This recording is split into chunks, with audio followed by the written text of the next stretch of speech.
Hi, my name is Usman, and in today's JavaScript video training we will be looking at concept of async and await. Async and await basically just syntactic sugar on top of promises.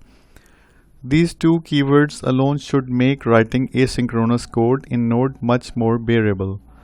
In JavaScript, asynchronous pattern handled in various versions. In ECMAScript 5 we used callbacks. In ECMAScript 6 we have promises. In ECMAScript 7 we have async and await. However, what a lot of people may have missed is that the entire foundation for async await is promises.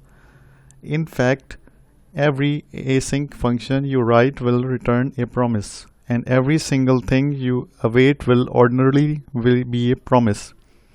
So let's look at a very simple example of async and await. So we have a function called getUserDetail, and we added a keyword async in the start of this function, and within this function we added a try catch block, and in the try block we created users checked equals await get users and return users first index dot name, and in the catch block we are catching the error and returning the name of the user as a default user. So this is a very basic example of async and await.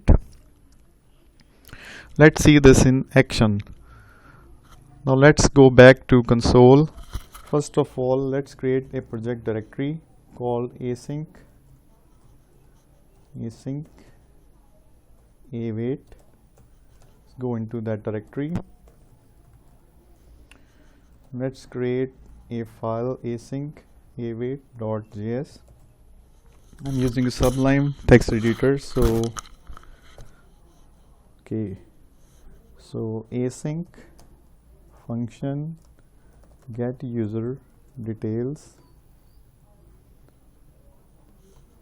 start the function, start the try catch block.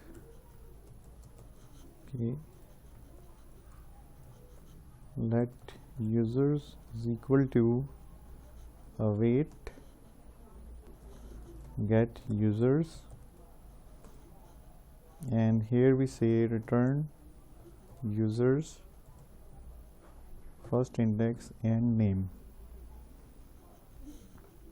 In the catch block we catch the error if there is an error, and we return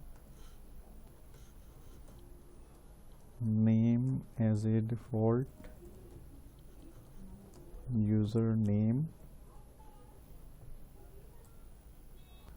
Okay, this is the async and await example.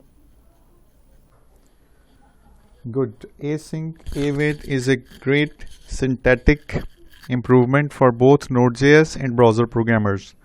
Comparing two promises, it is a shortcut to reach the same destination. It helps the developer to implement functional programming in JavaScript and increases the code readability, making JavaScript more enjoyable. In order to understand about async and await, you just need to understand promises. Apart from this video training of JavaScript concepts, I'll be looking at async and await in more detail when we are doing further courses in Node.js. So do look for my Node.js video trainings in near future, and if you liked this video, please don't forget to subscribe to my channel. Till then, take care.